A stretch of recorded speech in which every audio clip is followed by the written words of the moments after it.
What's up, y'all? I'm going on YouTube to let y'all know about this Jamie Closs situation. My name is Michael Chevis. Uh, y'all being too stupid about it.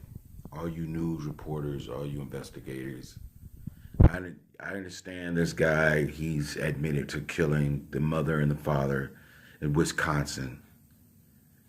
You know, it's a sad situation. The problem is you guys jumped on it too soon and you wanted a conviction as fast as possible. What I want you people to understand is as I analyze the 911 call and I look at the situation, I have to tell you that you people are being very naive to the situation. Uh, don't let your heart make decisions that you'll regret later on. Yes, this man did a wicked thing. He killed this poor girl's parents. But the thing that you don't understand is you might have to consider the fact that she was involved in this. Now, why do I say that? It's very simple, easy to put it on the fact that, oh, this guy used to hang out here, and oh, yada yada yada.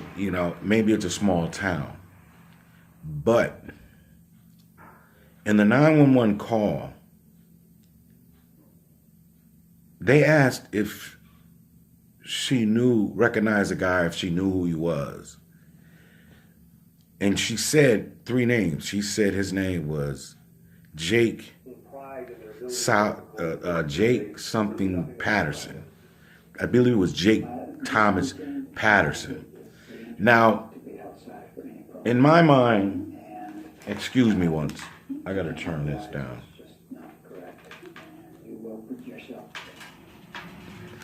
Jake Thomas Patterson. In my mind, how would this 13-year-old girl, who she should be doing 13-year-old things, know his full name? That's really kind of weird to me. And if he abducted her, would he take 3 months to explain that his full name is Jake Thomas Patterson? What I'm getting to is that I think this was a case of grown man dating young love. And they probably felt they were in love. But based on how he worked the scenario out, he's been lying to her, making her think, if I do away with your parents, you'll live with me and we'll be all right. And because it's very easy to manipulate a young woman like that, she believed it. But then when she got into the place with him, now mind you, you got to think about this. She went,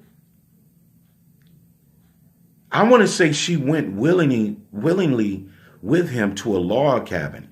Isn't that where you would take a woman to romance her, like a log cabin? You got to think about these things, a log cabin. I dare to say that he was trying to impress her. You got to think, sitting by the warm fire at the fireplace, logs burning. It's wintertime and these type of things, cooking her meals, rubbing her feet.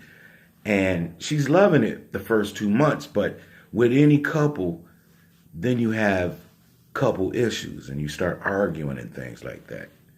Mind you, she's 13. She's a naive young girl. She doesn't understand that things could go bad. I'm wanting you to look at the case and look closer at it, to examine it from him being in love as well, because he doesn't want to get her in trouble. So he decides when they pull him over, he automatically goes, I know what this is for. So he doesn't want to get her in trouble. Mind you, he already knows she's gotten away because they've been arguing. And hiding her under the bed with some weights inside of boxes, whatever they was, like tote boxes. Come on, man. Are you really going to believe that she escaped and put some shoes on backwards and ran down the street? Listen to the 911 call, because that's the main clue to the whole situation. And if you analyze it, it says more than what people want to grab onto. I'm sorry her parents got killed like that. That's a sad thing. But they don't understand. I take you back to that young girl. I can't think of what her name is. But she was 13 on Dr. Phil, going in on him. And then she told him, cash me outside, how about that? She was 13 and then she got rich. So you can't think that this can't happen in Wisconsin. If this girl was naive enough, if she was evil enough, she might have thought it was all good when her parents got popped and me and my boyfriend are going to be cool. You know what I'm saying? But if her man, literally being in love, took the situation and said, I'm not going to say anything because I love her so much, she can ride with that because she's coming out saying, yeah, he took me and I was abducted and da-da-da-da-da. But in all actuality, it's really two people that plotted against her parents. I want you guys to consider that. I'm only putting this post up here because I know most people aren't considering that, because she's trying to play the victim. And I'm not trying to be a problem solver, but this is how wicked the world has come. And we need to expose these wicked people for doing what they do. I really think that Jake Thomas Paterson and Jamie, whatever, Closs were romantically involved. Let me see your comments below. Subscribe and let me know what you think. All right.